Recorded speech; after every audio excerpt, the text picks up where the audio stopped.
Chaque citoyen doit se sentir responsable du devenir de l'ensemble dont il est solidaire et répondre à sa propre conscience. Ai-je fait ce que je devais? Me suis-je efforcé de faire mieux chaque jour? Félix Houphouët-Boigny. Nous sommes le jeudi 25 décembre 2025, le dernier jeudi de ce mois de décembre qui finit l'année 2025. Et ce jeudi 25 décembre, c'est Noël. Le CIDD et ses partenaires souhaitent un joyeux Noël à toutes les personnes qui célèbrent cette fête. À la fin de l'émission dernière, de la semaine dernière, nous avons indiqué que dans celle d'aujourd'hui, nous verrons ensemble comment bien vivre sa vieillesse et comment apprendre à vieillir. Mais comme ce jeudi est le dernier de l'année 2025, comme à l'accoutumée, nous devons faire le bilan de notre programme Civisme, Développement et Paix. De quoi avons-nous parlé avec vous durant ces 52 semaines? Durant cette année qui s'achève, nous avons développé plusieurs thèmes. Nous avons parlé de l'espérance, du doute, de la musique, de la danse, la direction des hommes, des qualités du dirigeant, du pardon, du temps, des étapes de la vie. Et certains de ces thèmes, d'ailleurs, vous en souvenez, ont fait l'objet de plusieurs émissions. Et tous ces thèmes que nous avons développés, selon les retours que nous avons de vous, ont eu un écho favorable parmi vous. C'est le lieu pour le Centre international pour le développement du droit et ses partenaires de vous remercier pour votre sollicitude et la bienveillance avec laquelle vous avez accueilli et suivi toutes ces émissions. Nous vous remercions également pour vos suggestions qui nous aident à améliorer notre programme. La fin prochaine de l'année 2025 et l'avènement de la nouvelle année nous fait nous rendre compte que le temps, dont nous avons parlé d'ailleurs, s'écoule de façon inexorable. Sans reprendre, bien sûr, tout ce qui a été dit dans les émissions précédentes sur le temps, nous souhaitons juste rappeler ce qui suit à notre attention à tous. La nécessité de remplir le temps présent par un présent doté de sens. En effet, si le temps n'est pas rempli par un présent doté de sens, il reste vide et devient lourd et l'avenir reste incertain.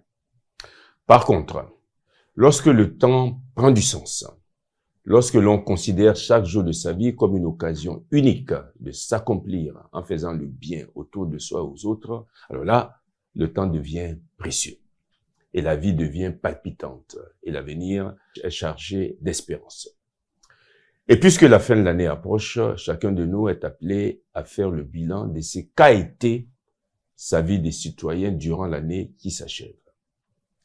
Nous n'avons qu'une vie et cette vie se déroule dans le temps. Et pour les croyants, bien sûr, au-delà du temps, c'est-à-dire dans l'éternité.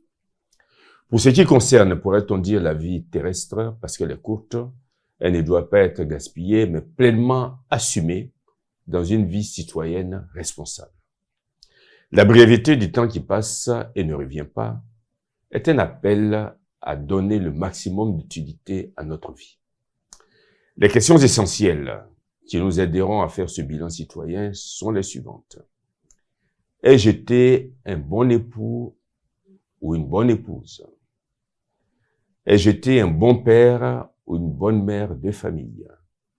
Ai-je été un bon travailleur, un bon professionnel, un bon fonctionnaire, un bon chef d'entreprise, un bon avocat, un bon médecin, un bon juge, etc., etc. Ai-je agi dans le respect des lois et règlements? Ai-je contribué à élever le niveau de vertu dans la cité, notamment en termes de vérité, de justice, d'intégrité, de fraternité et de solidarité? Ai-je en définitive été un bon citoyen? Si tel est le cas, réjouissons-nous et prenons l'engagement de continuer sur cette voie l'année prochaine. Si tel n'a pas été le cas, nous devons corriger notre conduite pour la rendre plus conforme aux exigences citoyennes au cours de l'année qui va s'ouvrir bientôt. Ne l'oublions jamais, nous l'avons déjà dit, mais c'est toujours bon de le rappeler. Dans la vie en communauté, il n'y a pas les uns qui construisent la cité et les autres qui en jouissent. Nous sommes tous appelés, chacun selon ses qualités et aptitudes bien sûr, à œuvrer de concert pour améliorer le vivre ensemble, pour donner un meilleur visage à nos cités et à l'humanité. Les générations futures nous en seront reconnaissantes et notre passage sur cette terre des hommes n'aura pas été vain et inutile. Et puisque l'année 2025 s'achève dans quelques jours, le Centre international pour le développement du droit et ses partenaires vous souhaitent une agréable fête de fin d'année et une bonne heureuse année 2026.